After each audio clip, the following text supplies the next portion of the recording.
Well, after talking about it for years, our solar eclipse is here in central and eastern New York. It's meteorologist Joe Martucci here. And we are looking at our cloud cover forecast, and things are looking pretty good for parts of our region. I'll show you where. Here's a look at our solar eclipse path.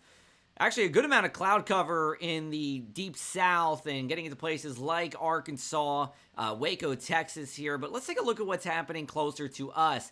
We do have some clouds around at 2:26 p.m. and this is when we get the moon to start blocking out the sun in this region. Now, what I will say is those places that are in orange and red, Indian Lake, Webb, Tupper Lake, Ogdensburg, these are high clouds. They're not going to necessarily prevent you from seeing the eclipse, but there will be a thin blanket of high clouds around. You'll still be able to see most of the eclipse. We go to 3:19 p.m. here. Now we're getting into eclipse time. You see those greens in Plattsburgh towards the Vermont border. That's a good area to be. Syracuse looks to be all right as well. But even in those areas in orange and red, thin blanket of clouds won't necessarily prevent you from seeing the eclipse. Now we take you to 4:38 p.m. This is when the moon will stop eclipsing the sun.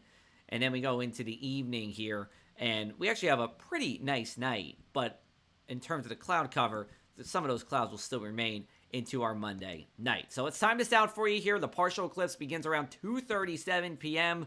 Totality between 3:21 to 3:28 p.m. depending on your location. And partial eclipse will end at 4:37 p.m. We'll have more coverage for you all Monday long on your favorite local news website. And make sure to check out our Across the Sky podcast. We drop new episodes every Monday wherever you get your podcast, including this upcoming Monday where we talk about the 2024 hurricane season forecast from Colorado State University with one researcher who looked all into it. And I'll tell you what, hurricane season is looking plenty busy along the East Coast.